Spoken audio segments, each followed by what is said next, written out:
up, beautiful souls? Shout out to Transcendence Mental Health. We are putting on monthly retreats. And for those people who might feel called to experience the multi-dimensional wisdom, unconditional love, and safety of their own soul in a retreat setting, we are facilitating what is called the Heart Protocol. For me, it's been a revolutionary experience which has catalyzed me onto my highest timeline. It has helped me remember who I am, and it has given me a mission upgrade. And we're seeing what Western science calls miracles quite often, but it's actually science. So if you feel called to experience the multidimensional wisdom, unconditional love, and safety of your own soul, we invite you to our next retreat. Check out www.transcendencementalhealth.com. Click begin your journey to book a 15-minute free exploratory call with one of our team members to see if you're a right fit for the Heart Protocol. Shout out to Practical Peptides. If you guys haven't heard about the magic of peptides, check it out. Personally, it's helping so many people, and we're seeing people who are on semaglutide are literally losing approximately 15% of their body weight in a safe way with peptides, which mimic the natural signals of the body. It helps improve insulin levels, helps your blood sugar, helps you lose weight. Also sometimes can help you decrease inflammation. But most importantly, what I'm seeing is a lot of the testimonials are saying it's boosting their self-esteem. And so if you feel called to experience peptides, one of my favorites sometimes I inject is NAD. So NAD is a new medicine which can help decrease brain inflammation, can help heal the gut. But most importantly, I like to use it to increase my energy at the beginning of the day. And one of our intentions is to help each and every single person have the tools necessary to live their best life. So check out www.practicalpeptides.com. We're going to continuously expand our offerings of peptides, and use code Dr. Lee for 10% off. Peace. On to the episode. Let's go. What's up, beautiful souls? Welcome to another episode of the Spiritual Psychiatrist podcast. Today, I was inspired by a 102-year-old lady. I saw an Instagram video. Her name is Gladys McGarry. She wrote a book called The Well-Lived Life. And when I was watching this video, it was just like the wisdom in her voice. The voice is a reflection of the soul. And I was just listening, man, and it just resonated through my bones, where the skin meets the bones as pure truth. And so I wanted to go over these and share these with you because it really resonated with me. And so she writes about in this book. I haven't read the book, but I watched the video, and it was the 5 keys to a well-lived life. And she goes over 5 L's that she's learned in the 102 years of her life, of living a good life with these 5 L's. And so the first 2 she ties together, and it's life and love. So these are the first 2 L's of a well-lived life, life and love. And she says that there is no love without life, or there is no life without love. And the example that she utilizes that I want to talk about is love, the cohesive power of the universe. It is the universal force that holds my atoms together, my cells together, my sanity together, my family together, the universe together. In fact, in certain ceremony, people see that there's a glue, a backbone of the universe that is literally holding everything together. And many of us during plant medicine ceremonies have gone to this space. They call it going meta. They say that they'll oftentimes say we are all one because of this universal source force that we call love, or the cohesive power of the universe. And on earth, probably the strongest connection that is possible, the strongest form of love, is between a mother and her child. And so before a spirit incarnates on this earth, there's no force and source. For there to be love, there has to be a choice. There is a soul, or a spirit, or oversoul, or an avatar, which literally decides and chooses her or his mother's womb. It's a choice. And they search for whatever life path that they want to live, so love and life tied together intimately, and they scour the universe for the perfect womb. And oftentimes, when these ancient souls are being born, as they are these days, souls that have never been born ever before on earth are lined up waiting to be born because there's never been a greater time to be alive as a human being because all of these ancient technologies and tools are now freely and widely available for everybody to be able to remember who they are or obtain enlightenment. And also, there's going to be this final amazing climax that is coming over the next, however many years. And this is the lifetime many of our souls have waited for. So this ancient soul goes and it looks for the perfect womb. And when it finds this womb, there is a contract or a sacred contract or an agreement, a bond between this mother and this incoming soul. And when that sperm and that egg meet, actually, what's supplying the body, embryo, with light is the parent's sperm and egg. And that for the first 20, 30 days is like building up the energy so that the incoming soul around day 32 to 52 can actually choose that embryo and that sperm and that womb. And there's this connection that is formed. And this incoming soul descends down the tree of life, and there's a specific way that source force moves, and it enters into this sacred womb. And it is from day 32 to 52. Oftentimes, if there's a frequency match, and that the soul, incoming spirit, can and remember, like they forget who they are when they come in to choose this mother's womb, and then it's this crazy bond that is formed, the greatest form of love between a mother and a child. And literally, the mother's thoughts are transferred into the child's developing brain or mental body. The mother's emotions are transferred into the child's emotional body. And the mother's food that she eats is also transferred into the forming and developing physical body of the child. And so this intimate bond forms between the mother and the child. And this connection, man, it's a powerful connection because you've heard, like, and then all of a sudden when the child is born, there's that connection that they have through the umbilical cord. And, oftentimes the child will, when they're born, they forget who they are on earth. And they have to go through this processes of going through to try to remember who they are. And the mother is always there. And, I always used to say to my mom, I was like, my mom, no matter what I would do, like she would always worry about me. Like she's like always talking to me on the phone, worrying about me. And I'm like, Mom, don't worry, I'm good. Mom, don't worry, I'm happy. Mom, don't worry, I got money. Mom, don't worry. And no matter what I say to her, like it's like what I started to realize and understand is it's my mom's job. It's what a mom does. Looks out for her son, looks out for. And when I was going through, the dark night of the soul, going through the darkness, going through major depression 4 times, going through severe PTSD, curled up in a fucking bed, crippled with anxiety, guilt, shame, and fear and paranoia. Swear to God, it was my mom's prayers.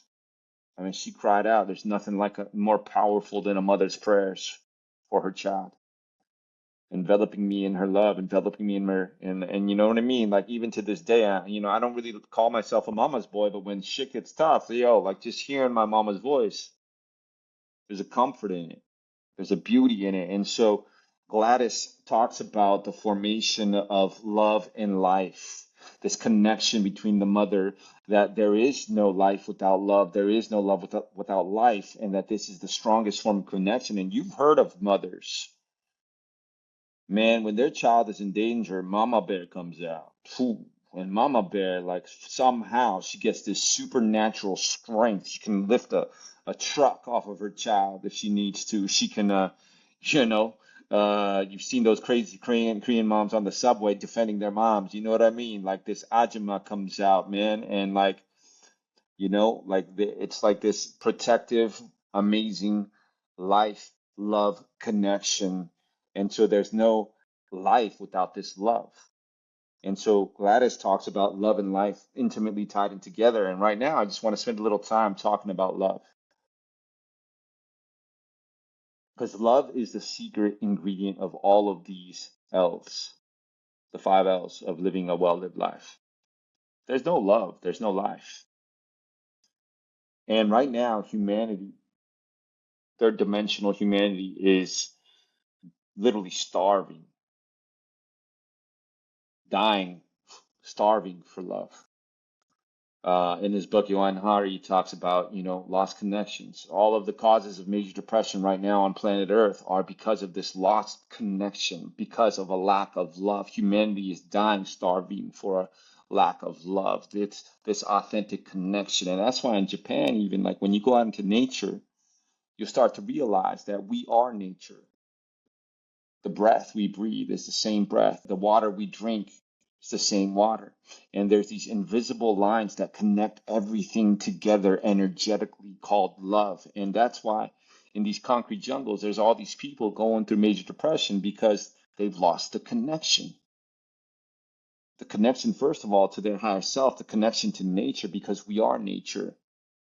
And in Japan, they actually prescribe people to go out in nature.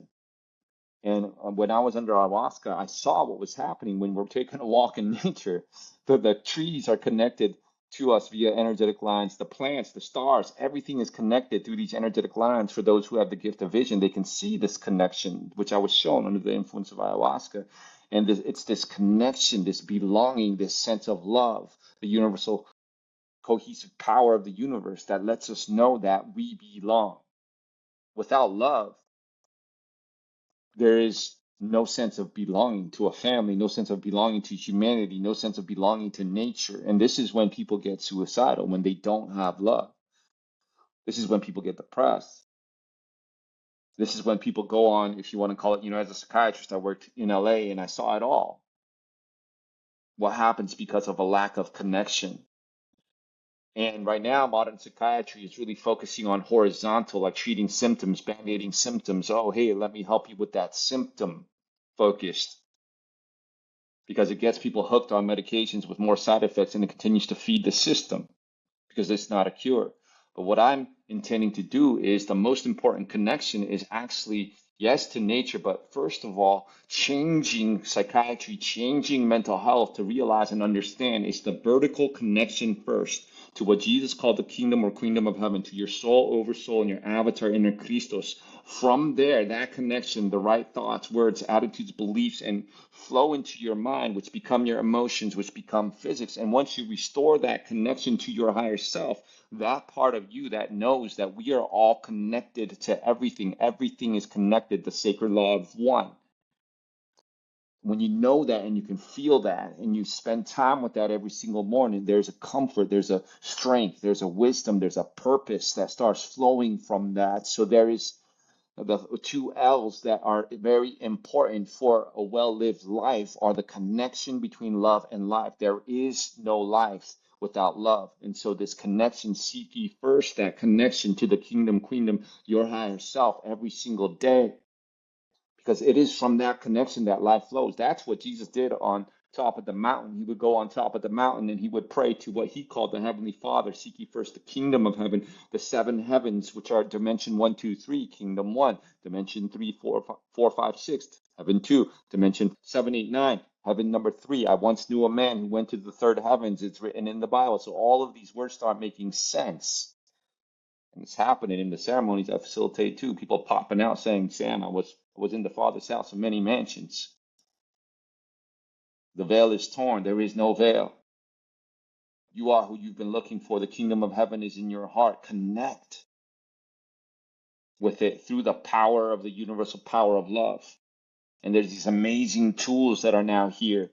You can experience the kingdom, queendom of heaven.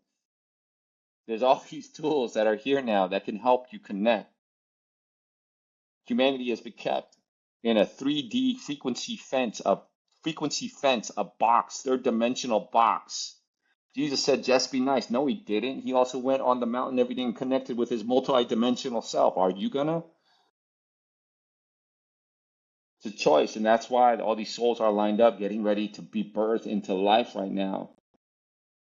Because there's this amazing, most epic love story, I call it, an inflection point in humanity's history. And right now, we are blessed and grateful, and what an amazing time it is to be alive. And there's no life without love. Love is the cohesive power of the universe. Connect with your higher self. The deeper you connect with your higher self, the more you'll feel for sure.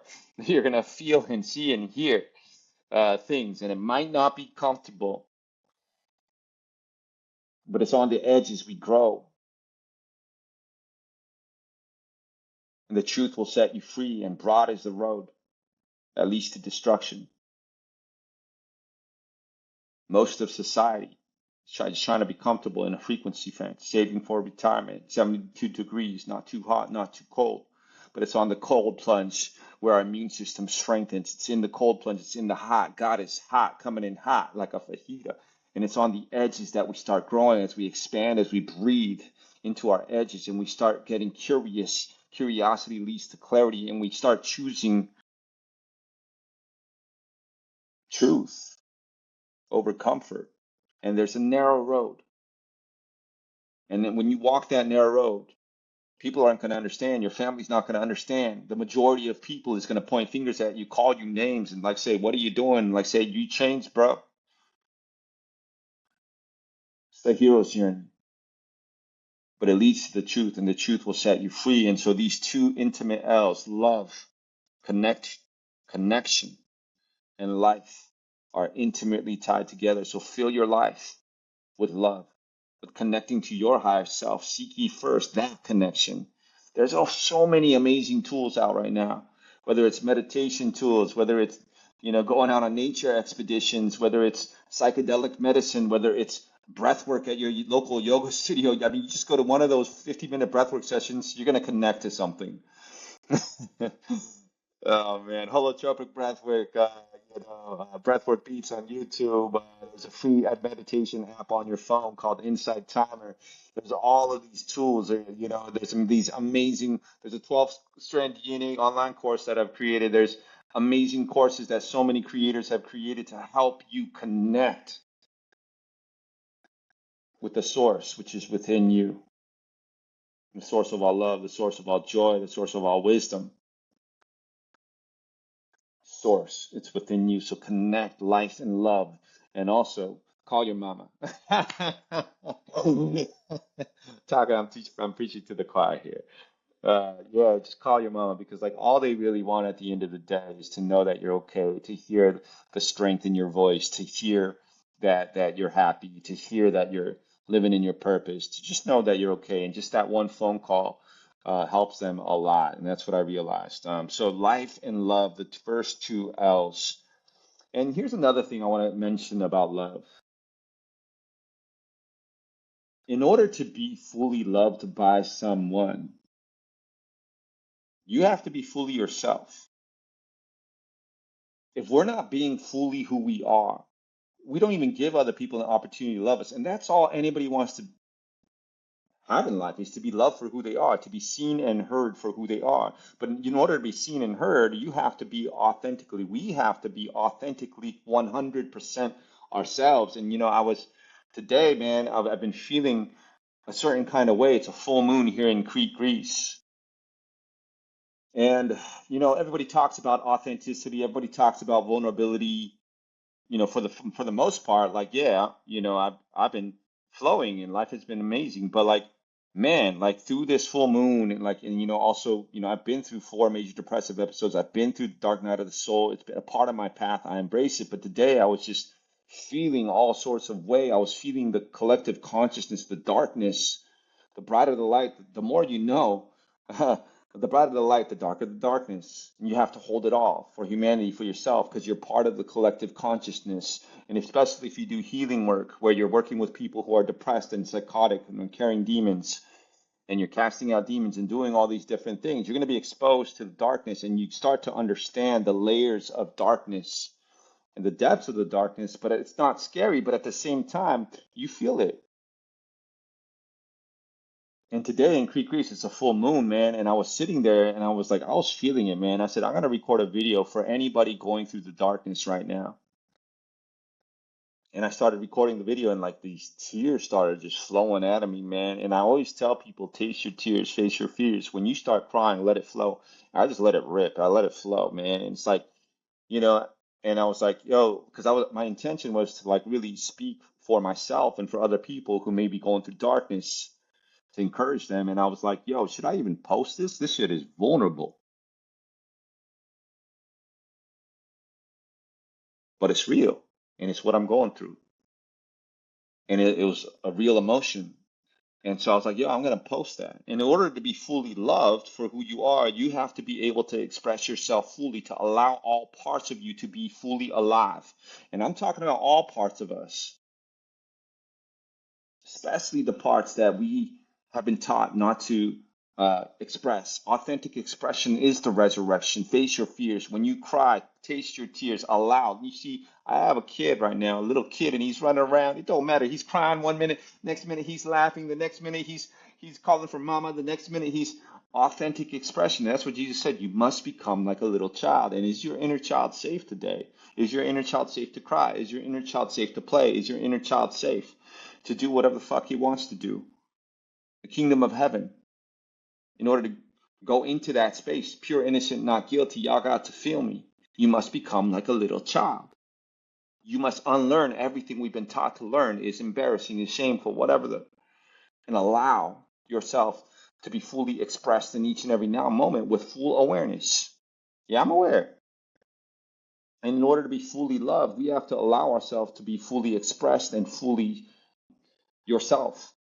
And so that's my challenge to myself and to everybody watching this is let's intend to allow ourselves to be completely free in each and every now moment, to allow ourselves to be free and to be fully expressed so that others can have the option to fully accept us for who we are. And that's all really people want. And when you're authentic, authenticity attracts authenticity. It's a frequency. And especially right now on social media, everybody's just posting like who they the image of who they think that they should be or want to be in order to obtain whatever it is they want to obtain in this world.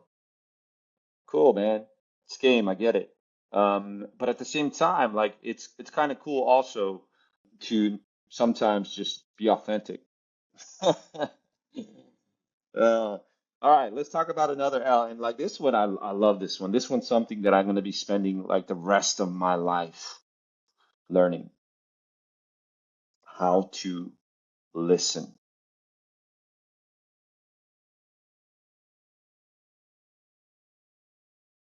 Silence is audible, inaudible sound. I mean, there was a guy that was an influencer. I don't remember who it was, maybe Gary Vee or someone like that. And they were saying that the one thing, like they didn't really have a mentor, but the one thing that they always wrote on a piece of paper with capital letters before they would go into any meeting, before they would go into any social gathering is capital LISTEN, exclamation, circle it, listen, learn how to listen. 2 years, one mouth. And learn how to really, really, really listen without trying to agree with someone, people please, without trying to disagree with someone, open your mind, but simply listen with your DNA to understand. The more perspectives I can consider at once, the closer I am to the truth. I can hear it all. And in order to do that, we have to learn how to listen. And it's an art, it's a skill. But when you're truly locked in and listening, it's amazing what you will hear. When you can really tune in to the articulation of the tone of the words being spoken, to the rhythm, to the inflections, and you're effortlessly in a state of neutrality, just listening. I mean, I'm telling you, it will save you so much time. Oh my God, it will save you time. Because you like when you people tell you who they are when they speak, you'll know. When we really learn how to listen, you just know. It's a direct cellular cognitive knowing. And you listen with your DNA, not to agree, not to disagree, but just like to understand. And it's just awareness. Oh, I'm aware of what these words are saying. You see, light can bend and refract. In fact, there's a lot of holographic inserts. Like, for example, if Jesus comes back in the sky, that's a holographic insert. Or like if, maybe like even Biden, perhaps a holographic insert. I don't know. But the light can bend and refract and lie. But sound, when you listen to the sound, you'll hear the energy or the intention behind someone's words. And energy or sound cannot lie. So, like, if we learn how to listen, it'll not only save us time, it'll save us certain relationships, it'll save us so much heartache, it'll save us, and eventually it's gonna like probably save you a lot of money too, because when you're in that business deal and you really know how to listen, you can cut through all the bullshit. You can cut through, and when someone's really in alignment, you can hear that as well. So learning how to listen, but here's the secret that Gladys McGarry talks about. Listening without love is empty noise. So the key ingredient of all of this, plus love, listening with love. Yeah, I can listen to that person and I can know exactly where they're at. And if I'm listening without love, it's almost like it's a mechanical robot. But when you're listening with love, there is this intuitive knowing that this person is a mirror, a reflection of me. I am connected to this person. What you have done unto the least of them, you have done unto me. And sometimes listening, when you can really listen with love, sometimes, yeah, the right thing to do is just listen. In fact, we don't have to fix anyone. We don't have to save anyone. Nobody's saving anybody. In fact, I hope you get the message. Nobody's coming to save you. Nobody needs any saving. Deprogram hero mode, savior mode. But some of them, as a psychiatrist in LA for, 10 plus years, whatever, I sat there and I learned how to listen to the whole world's problems. And some of my most powerful sessions was before they would come in, I would just get into this mode. I'd pray, meditate, whatever, quiet my mind, and I would make this intention. I'm going to listen with love. Because for me, I mean, like I've been through every single psychiatric condition personally, and so like I was listening with love and compassion because it was me. But at the same time, for me, I was like, yo, my most powerful session, some of them was I didn't say a word. They would just come in, I'd be like, hi, how are you? Tell me about this. And they start talking. And here's the crazy thing. When you're listening with your higher self with love, as they're speaking, they can feel it. And I'm completely neutral and I'm seeing through my eyes that what they're going through is exactly perfect. No judgment. And as I sit there with an open heart and I listen and with the eyes of perfection already, just listening to their story, asking questions, curiosity leads to clarity. And I don't say a word, I don't give any advice, I don't say anything. In the whole hour, I'm just sitting there listening attentively with love. There's a communication that silently starts happening between the two people's higher selves. It's almost like the healing is happening just from listening without having to give any advice, without having trying to fix, without having to create an action plan. I'm just listening with an open heart, with no judgment, and truly not to agree, not to disagree, and resonating with my DNA soul to soul. And when that happens, sometimes for like 50 minutes, they'll just talk. And at the end of the session, they'll be better. And I didn't say a word. All people want is to be seen and heard for who they are. And when you allow someone to be vulnerably themselves, to vulnerably, authentically express themselves because you're holding that energy of listening with love, I mean, miracles can happen. And that's the beauty of listening with love. And that's an art that I'm forever going to be refining and learning how to listen with love. And it's amazing because this also extends not just from person to person, but metaphysically. Oftentimes, when people are, and there's certain traditions of spirituality, that when you get to a certain level of spiritual growth, that you pick a tree to learn how to communicate with. It becomes your tree. You have to listen to the tree. You have to ask the tree, hey, would you be my tree for this lifetime? And you can utilize this tree if they agree, for healing work, for all different types of things. And so this art of listening extends not just to people. I mean, Jesus said, I mean, if the people don't cry out, the stones will cry out. You know what I mean? He was speaking that there is an ability to listen to the stones, to the water, to the air, and also listen to the news. I don't watch the news regularly. I don't recommend that, but it's so easy when you've learned how to listen with your third eye is open. You've cleansed and purified the body and you're working on it, right? A continuous process. When that politician comes online and starts talking, I mean, within like 20, 30 seconds, you're just listening, not to agree, not to disagree. You've learned how to listen in your DNA. You've activated, you've connected with your higher self. Oh my God, it's like a comedy.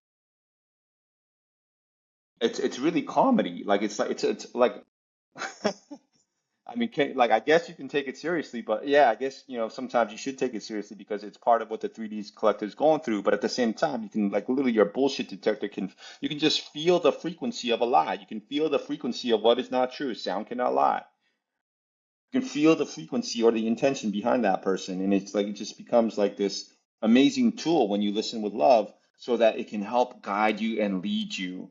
And I know I'm talking about it like person to person, but also learn how to listen to the signs of the times. Listen with love. Oh, dare to prepare. Oh, I was listening to my higher self this morning because I learned how to quiet my mind. And that direct other knowing told me, hey, it's time. Yeah, go find a tribe that is self-sustainable. So listening is gonna, I feel like just listening with love is going to be to your higher self and to the signs of the times and to other people. It's just a beautiful, beautiful art, which Gladys McGarry talks about as a tool for a well-lived life. And the next one is a labor. Remember, labor without love, I mean, it's like a mechanical tool. I've experienced that when I'm just working, creating without love. It's really empty. It's difficult. It's a chore. It's a task. It's like I have to. And, there was actually like a scientific study done on these two custodians or janitors who worked the same job.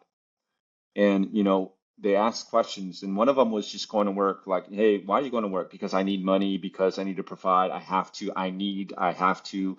And, they literally measured like that person's neurochemicals and, everything like that. And what they showed was like, yo, like the person, yeah, when you labor without love, it's stressful. But when you add labor with love, the second custodian janitor was like, hey, I get to, I'm blessed to, I'm providing a clean space for these people to come and enjoy. I get to provide for my family. I'm blessed to have a job. There's a lot of people without a job. And when you labor with love, with a purpose behind it, with an intention behind it, connected to a purpose, it changes and shifts the entire act, the entire biochemistry, the entire frequency. So to labor with love and make no mistake about it. I mean, there's forms of spirituality which I feel like sometimes bypass the understanding and the knowing that actually spirituality requires discipline. Yeah, there's a form of spirituality where you just, dance with your shoes off, go to festivals, and I guess that's a stage of sometimes for spiritual awakening. But then eventually you'll come to the point where you realize actually self mastery. If you want to change the world, change yourself. And self mastery requires discipline. And so I have this tattoo on my hand.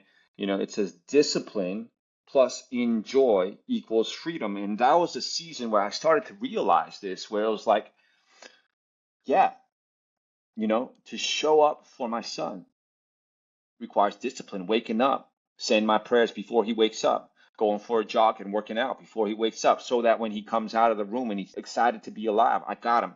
I can spend a little bit of time with him as mom gets ready for work, or gets ready to go to her dancing, whatever like that, right? So this discipline, which literally then starts influencing, because eventually the end path of all spiritual paths, I don't care what this Christianity, Buddhism, Hinduism, it doesn't matter. It's service to humanity, not service to self, but it's service to humanity. How can I utilize some of my creative gifts to somehow create something for humanity, to serve humanity, to make it more beautiful, to make it more loving, to make it more kind, and leave some type of influence and frequency on humanity?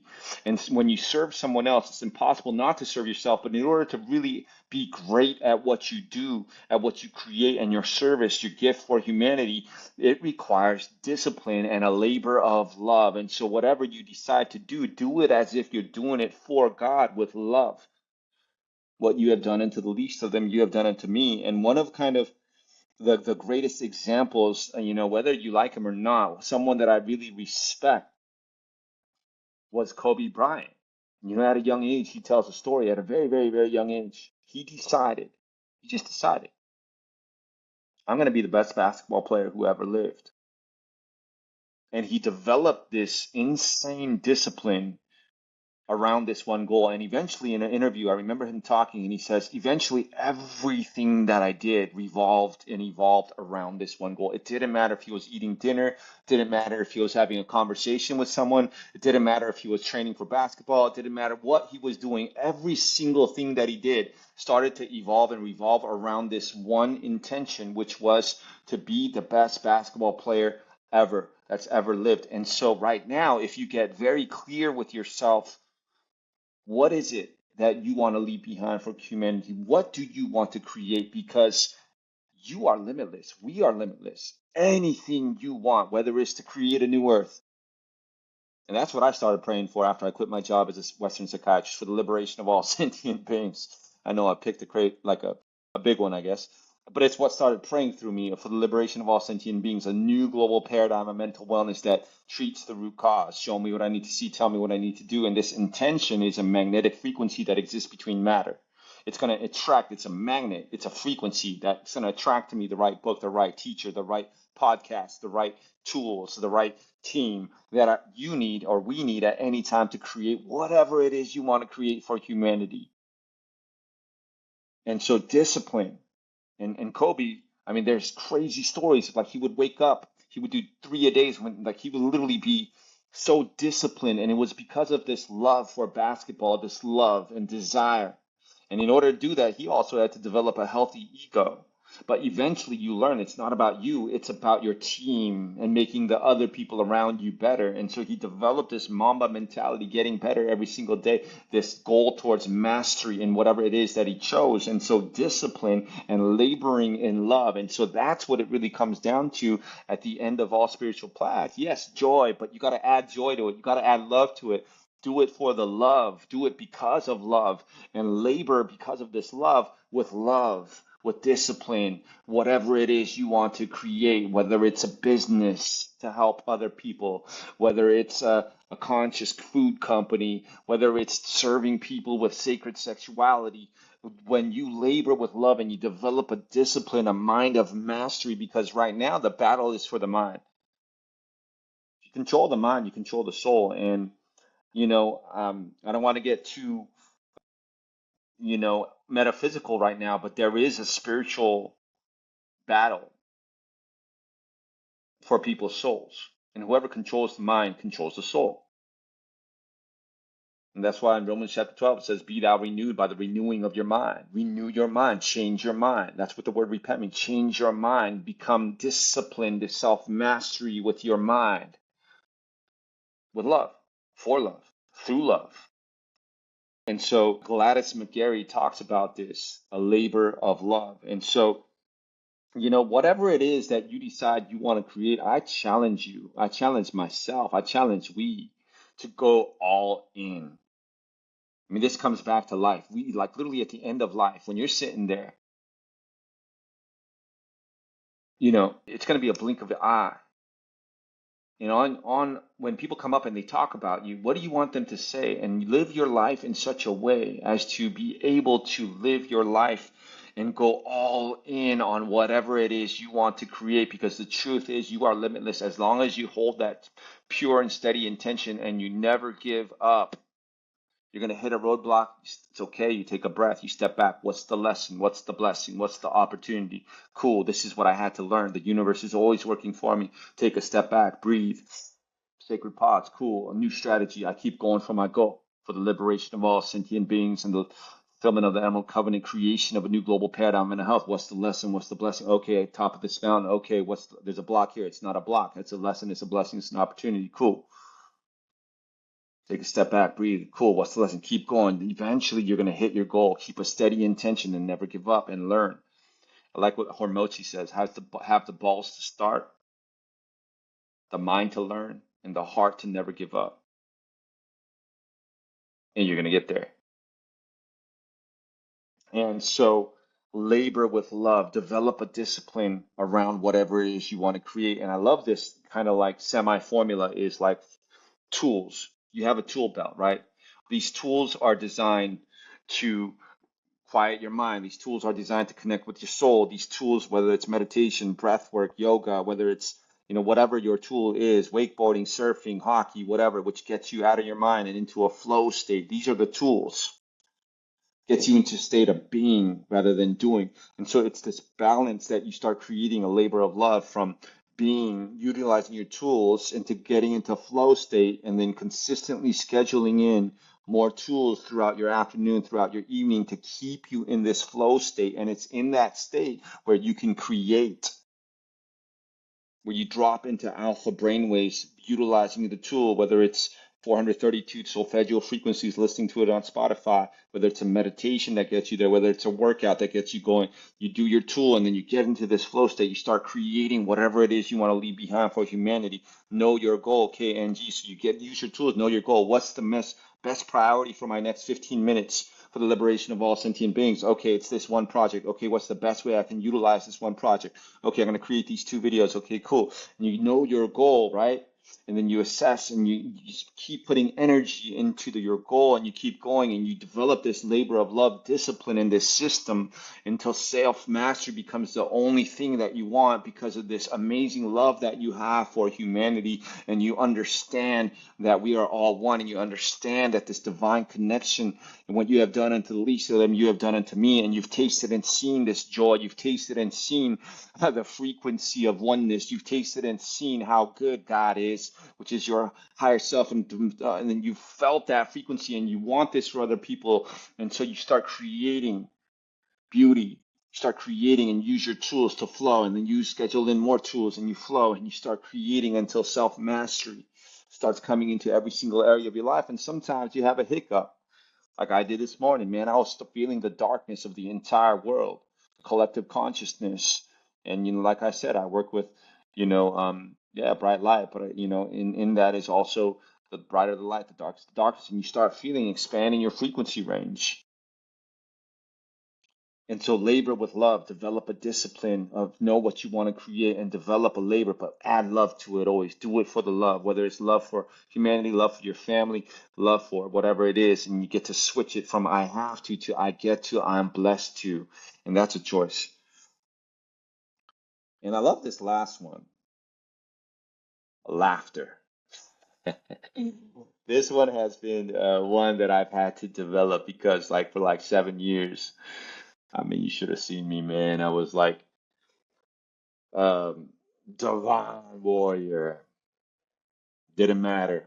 I was like, head down, let's go. For the liberation of all sentient beings, fulfillment of the covenant, creation of a new global paradigm and mental health. Like, boom, warrior mode, let's go. And people started telling me, oh, Sam, yo, man, smile a little bit more. Man, it ain't that serious.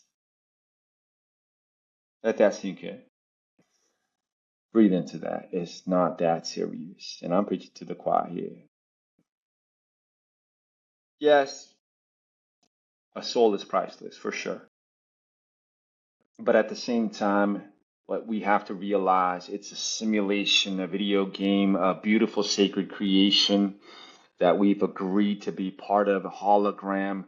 The energy is neither created nor destroyed, and that when you die, you're not really dying.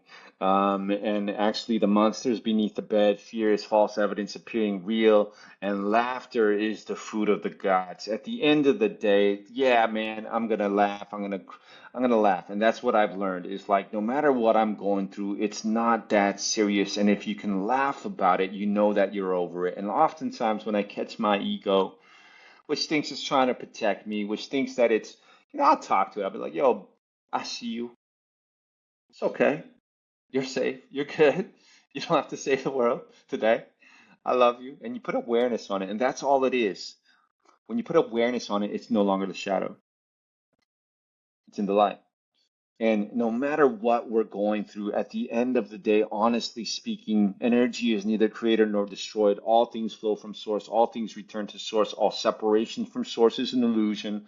All things are bathing in source. And so when you start to understand this, that laughter is the food of the gods, that from a certain perspective, it's a big cosmic joke. Yeah, I mean, the more you get involved in it, it's beautiful. You play with, understand the rules and you play. But at the end of the day, like oftentimes I'll find myself looking at the mirror because although these days have been more chill, like there was a time like 2, 3 months ago where like my days were just, it was crazy. Like it was like crazier than a movie. And it's like all I could do was look in the mirror and just laugh. Okay, like that happened. Yeah, that happened today.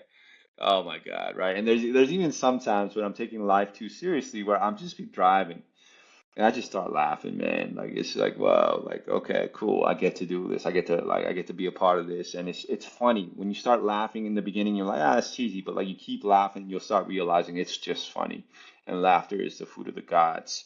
And so, but I love what Gladys says because there's times where laughter without love, that can be kind of cruel. You're just laughing at someone. And my son, he knows the difference, honestly. Like, he'll be doing something, and I think it's funny, man. But like sometimes I'm just laughing at him. He don't like that. He'll know. He'll know right away. He'll look at me, he'll look. Yeah, he'll know. And like, but when I add love into the laughter, it's not that serious, and I'm laughing with you. I'm laughing for you. I'm laughing, man. And when you add that love to that laughter, and that's connective laughter, then when you laugh at it, it means you're over it, right? And so sometimes the traumas that we're going through, there comes to a certain point, it's like, yo, we're in the middle of a spiritual universal war. Yeah, but at the same time, it's not that serious on a certain level, and you can laugh about it. And when you laugh with love about it, it means you're over it, and you start coming more and more and more into the frequency of joy and laughter. And that's the beautiful thing. I think Osho has a saying where it says, seriousness is illness. And my spiritual teacher always used to say, Sam, smile. The cheapest way to look cute is to smile. Literally, when you smile, it doesn't matter what other people think. When you smile, you're literally sending a signal to your body that you are happy. It's releasing happy signals and it's telling your body it ain't so serious, right? And that's the beauty of laughter. And no matter what you're going through at the end of the day, I hope that you can look in the mirror and laugh about it. It's not that serious. Joy comes in the morning, and no matter what, you're connected to Source. And it's this beautiful, amazing, great, most epic love story, the return of at least 1 billion souls, and we get to be a part of it. And it's a hologram, it's a simulation, and love is the only thing that is real. And it's a joy and a blessing. And I hope that we can all intend to find more laughter along the journey. Yeah, and like a practice that I sometimes do, like I don't do it often, but every once in a while, like I'll challenge myself when I'm driving just to laugh. Start laughing for 5 minutes.